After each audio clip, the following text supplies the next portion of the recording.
Okay, so I want to call to order the September 28th, 2022 Middlesex County Municipal Joint Insurance Fund meeting. Can I get a roll call, please?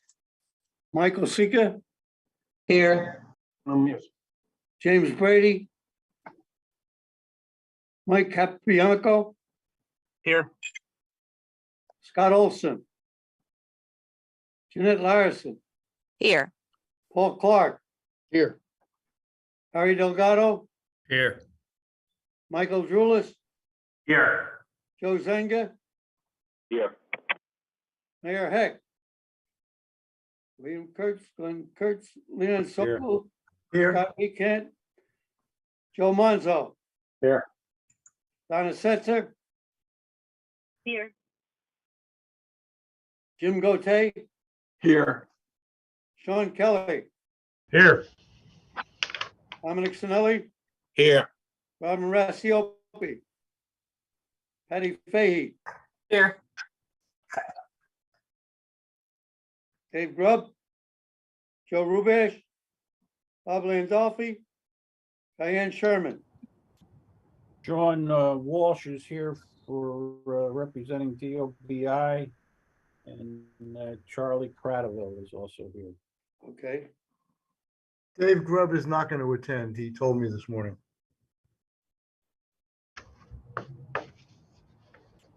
good. We have a quorum, Chair. Okay, thank you. Okay, so the first order of business, we have minutes from the June 22nd meeting that were provided in the packet. Can I get a motion and a second to approve them? Second, I'll second. Paul Clark, Yes. Michael Sika, Yes. Mike Caprianco, Joe Zenga, Yes. Harry Delgado, Here. Yes. Mike Drulis, Yes. Jeanette Larson. Yes. Okay, next we have the administrator's report. Yes, in regard to the finances, an Amboy admin count, 1,416,127.84. United Roosevelt, 26,343.89. And Lakeland Bank, $5,200, total of 1,447,731.73. In regard to the claims, you have a report showing from 2010 through 2022, 2021, and during the 2017 period, 2021, claims of 33,854,794 against the budget of 27,201,564. Of those claims of 33 million, we expect on our way to receiving 4.5 million back from the excess carrier. And that's it, Chair. Okay, thank you. Moving on to managed care. Donna Setzer, do you have a? Thank you. I do. I'm here. I do have the report. I didn't think I saw it in the agenda, but for the month of August, we had 220 medical bills that came in. 11 were out of network. That gave us 95% network utilization. The total charges were $532,954.75. They were repriced for payment of $196,771.98 for a savings of $336,182.77, which is a savings of 63% of savings from charges. There were 15 injuries called in, 14 of them required treatment. If there are questions on the remaining report, I'll be happy to answer. Otherwise, that concludes my report. Does anyone have any questions? Okay, moving on to safety and loss control. Yes, Chair, in the package that were sent around today, yesterday, are claim reports of claims we received, reported since our last board meeting, as well as claims we closed off the system and claims we currently are pursuing third-party settlements against. With respects to recoveries on the general claims unit, we got recoveries to date of $8,342,825, and on the workers' comp system, IVA system, $3,259,244 total. So we're continuing to actively pursue subrogations and recoveries. Also, I have Mr. Gote here giving an update with respect to compliance with the OSHA and PIOSH right to know surveys. Good afternoon. No MCM JIF client training was conducted during September. All MCM JIF client annual right to know surveys were completed in a timely manner, and all survey documentation was distributed to all the clients as required by New Jersey PIOSH. That concludes our report. Thank you. Thank you. Moving on to the finance report, Mr. Monzo. Good morning, everybody. Good afternoon, everybody. How are you? So Glenn should have distributed my report from last night. We are 100% paid up for the regular 22 assessments. For the supplemental assessments from last year, we're still in a bit of a holding pattern for those towns that have some sort of dispute against that amount. The bigger players of that being East Windsor, South Plainfield, MCUA, New Brunswick Board of Ed, either in dispute or just haven't got around to paying it yet. In terms of, there's a new item at the bottom of your revenue report. At the last meeting, the board passed the resolution for the deficit assessment for the years 2000 through 2020. We've received one payment so far from that from Milltown. They paid 25% of their assessment so far this year. In terms of the budget report, you might notice one thing removed from the last report. We had a payment on here before for workers' compensation for like $141,500. Having a conversation with Glenn, that payment was for 2021. So I've notified the auditors, and they're going to reclassify and accrue that payment at the end of 21 for the audit. So it's going to wind up being an accounts payable on the 21 audit. So I've reclassified it already as a payment against accounts payable. Additionally, other than the physical report, I spent this past Monday at the offices of Holman Frenier in Lakewood. I sat with the two principals who are doing the audit. They're working feverishly to meet whatever deadlines have been imposed by the JIF and or the Mel and or Adobe. They're getting little cooperation from Samuel Klein, which might be one of the issues they're having as we get closer. I don't believe they've gotten the actuarial report either, but they're making headway. They're seem to be doing a very fair and thorough job. So that's where I spent my Monday. But it wasn't that bad. I got to go to Surf Taco for lunch. So. Just a follow-up, Joe. I did speak with Michael from Samuel Klein, and I am hopeful to get a conference call between him and Holman Frenier for tomorrow. So yeah, very good. That hurdle will be. Thank you. So that's my report until we get to item 9 under new business for the revised budget and the cash flow.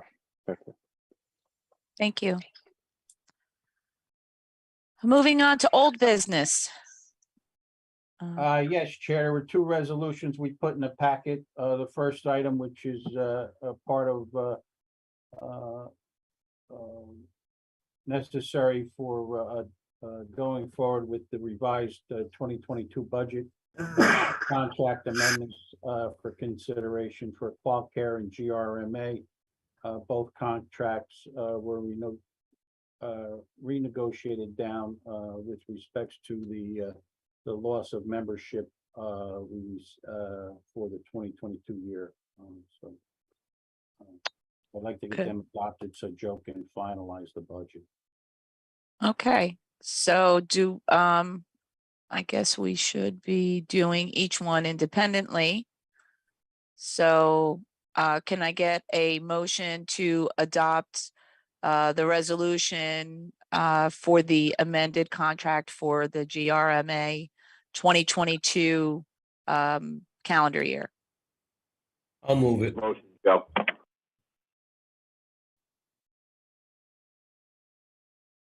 Second, Joe seconded, I think. who moved it? Harry. Oh, Harry, okay. Paul Clark, Yes. Michael Sika, Yes. Mike Capianco, Yes. Joe Zenga, Yes.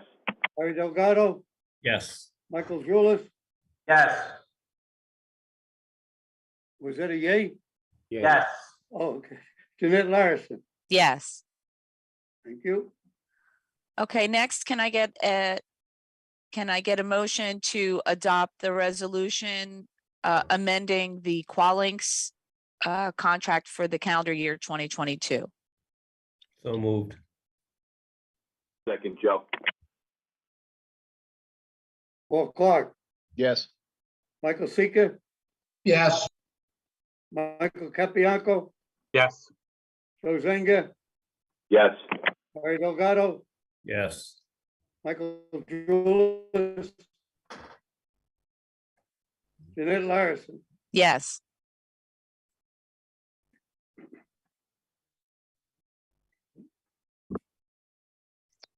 Okay, Glenn. Other old business, with respects to the Mel, chair, which I put in, Mel correspondence, received, with respects to the 2023 renewal. In accordance with the Mel guidelines, they have to give a 90-day notice of their intent not to renew. We have since had follow-up conversations with the Mel with respects to going forward. And I believe we should discuss that in closed session with respects to a response since it involves contracts. Okay.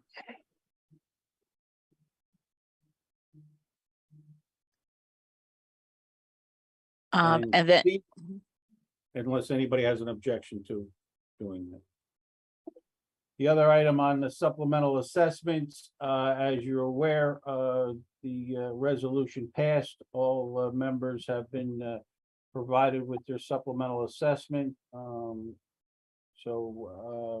we should know something definitive by the October 15th deadline as to the JIF's position moving forward, and what action the JIF may need to take moving forward. So. Hey, Glenn, this is Paul. Just as an update, the last board meeting, I indicated to the rest of the board that I hadn't received the information that I had requested for the MCUA. You and I had a chat, I think the day before that meeting, August 29th, maybe. I've not, just for the record, and I'd like you to put this in the minutes, I had not received anything to date. So the backup that we asked for has not been provided. And again, MCUA will pay what we are allotted portion once we go through everything. So we're still waiting on that information. Okay.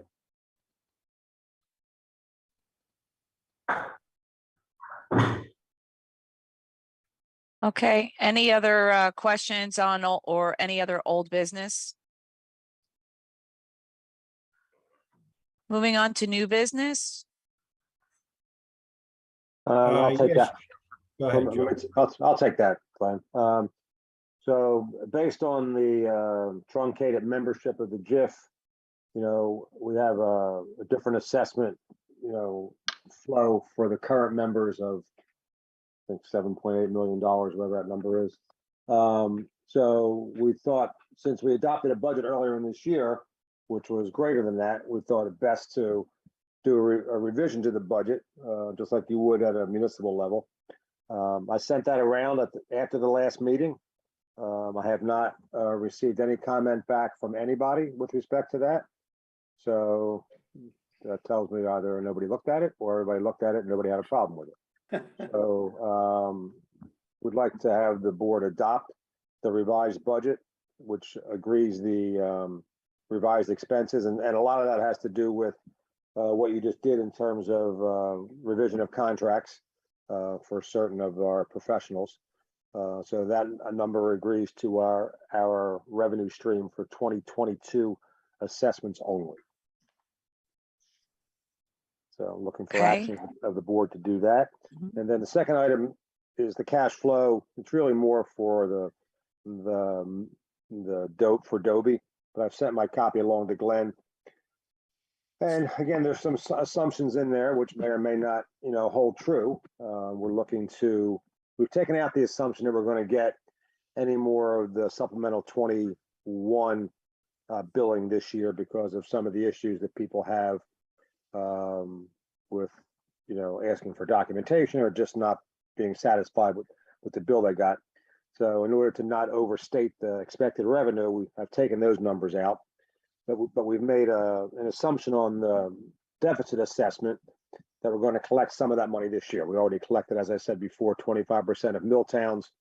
We have a commitment from a couple other towns to pay their amount before the end of the year. Municipalities were given until, I believe, the middle of October, Glenn, to pass the resolution that would essentially memorialize the 10, 15% and then 7-year plan. So we've made some assumptions that we're going to collect some of that money. And right now it shows us in a positive cash situation of about $750,000 at the end of the year. It's not a year's worth of reserves, but it's also not negative right now. But it's also, again, based on some revenue assumptions. So I think by the time we get to the October meeting, we'll have a better idea of what that stream might be based on those towns that have taken the action that we requested of them to pass resolutions for that 10, 15, 7-year plan. And that's my information on new business. Chair, But I just would- to follow up, I have a meeting with DOBI tomorrow, which will go over that report. And once we go over it, and I'll circulate a copy of it to everybody with the assumptions that Joe is making in it. So Okay. So I guess what we need to do is get a motion to pass that revised budget. Was that, Yes, that's my, Okay. yes. mm-hmm. So do we have a motion to adopt the revised budget I'll for move it. 2022? I'll move it. Yep. You have Roll Joe call. seconding. Who's second?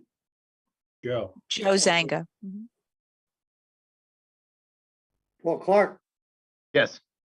Michael Sika, Yes. Michael Capianco, Yes.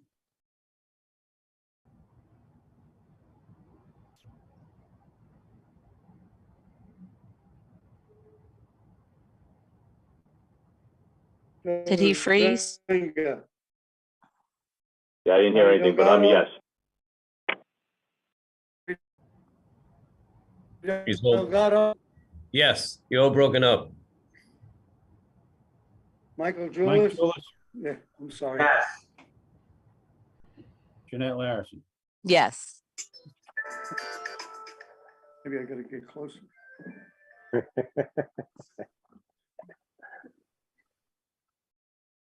Okay. I don't know. We just lost Glenn for a minute. Checking on technical difficulties. There you go. Yeah. Okay. Okay, great. So, moving on to, audience comments. Is there anyone from a member of the audience that would like to, make a comment? Yes, please. Can you hear me? Yes.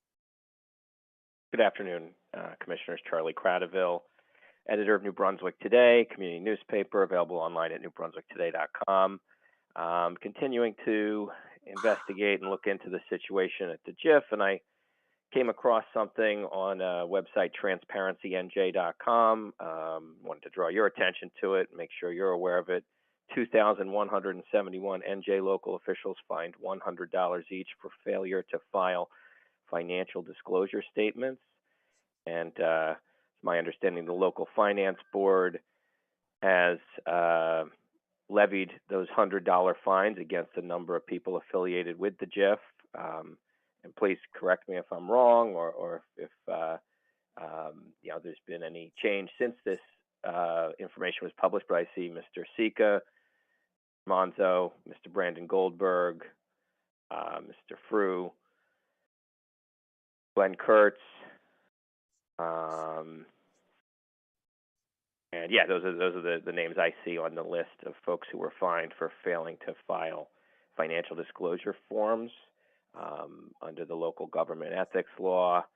I believe the deadline to file those was April 30th, 2022. I wanted to ask if the JIF is aware of this situation and, what led to this failure, and, if any corrective action is being taken. Yes, Charlie, we are aware of it. It was brought to my attention, and I have been in communication with the Department of Community Affairs into working out a resolution with respects to that. So it was brought to my attention, and we are working to correct the situation. I'll make one comment, Charlie, that it may not have been a failure to file the form so much as maybe a failure to include a position on the form. So I reluctantly paid my $100 fine because I forgot to include this year the JIF where I had in past years, because you file a form for every entity, and then you put down all the sources of income you or your spouse may have. So I filed my form, but I just forgot to put the JIF on there, so they fined me $100. So it's not necessarily that people did not file their form. It may have been that they just didn't file it completely. Understood. Thanks for clarifying that you did file a financial disclosure this year. Yeah, I'm curious for the folks who did not. Will they be filing one? I believe it's not too late to file using the system. You still may have to pay that fine, but for instance, I think Mr. Kurtz, your only position is with the JIF. So are you planning to file a financial disclosure? Absolutely, I intend to, and there was one other gentleman on the list who's no longer affiliated with the JIF, so I'm working to get his name removed off. I would just indicate for the record that I also filed a disclosure form from positions I hold in Carteret. For some reason, and this goes back a number of years, my JIF position is tied to a separate email account. I went back and looked. I could not find any indication that the JIF disclosure was forwarded. You need a PIN to log in. When I was alerted to the fact that it is, and nor was I alerted to the fact that there was a fine. That fine comes through the identified clerk, not directly from the local finance board to the members. When I was informed that there was that I had not filed for the JIF, and that there may be a fine, I contacted the local finance board. I also reached out to find out what was going on there, and immediately filed my JIF disclosure. Got it. Thank you for the thorough answers. I also just wanted to follow up on the resolution passed last month. So the I guess supplemental assessment for 2 decades. I know there were objections from a number of former members, but also from at least 2 current members. That would be the MCUA and the New Brunswick Board of Ed. Are there any other current members that are objecting to the assessment, or is everybody else who's still with the JIF gonna accept it and pay it? I do not believe we received any formal notice from any other member. I'll have to check in that regard, Charlie, but a formal written notice outside of any objection that was made in the meeting, no. And you mentioned an October 15th deadline. That's, I guess, the deadline for the first payment. that correct? Yes. Okay.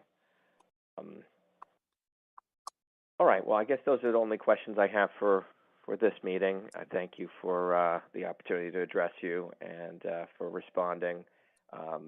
Is there going to be any action taken after closed session beyond the usual reserves, or? No, I do not believe so. Okay, well, thank you very much. Thank you. Anyone else from the audience have a comment? Okay, hearing none. I just need a motion to go into, oh, no, I'm sorry. I need a motion for the bill list for today, for September 28th. Motion, Joe.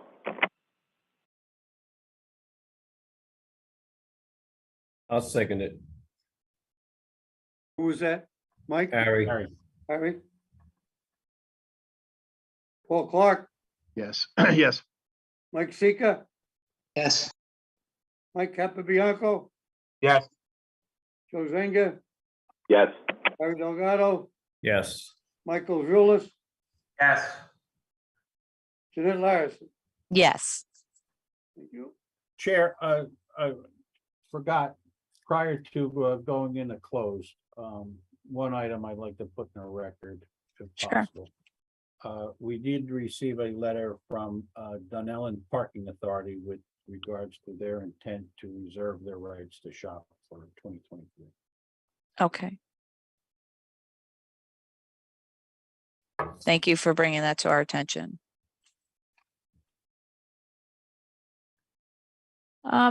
So next we're going to go into a closed session. Can I get a motion to enter into closed session? I'll move it. Second. Paul Clark? Yes. Mike Sika? Yes. Mike Capabianco? Yes. Joe Zenga? Yes. Harry Delgado? Yes. Michael Julis? Yes. Jeanette Larison? Yes. Leon, should I refer to you for the closed session because there is additional Sure. topics that we'll be speaking Well, about? hold on, Charlie, are you gonna stay on or you getting out?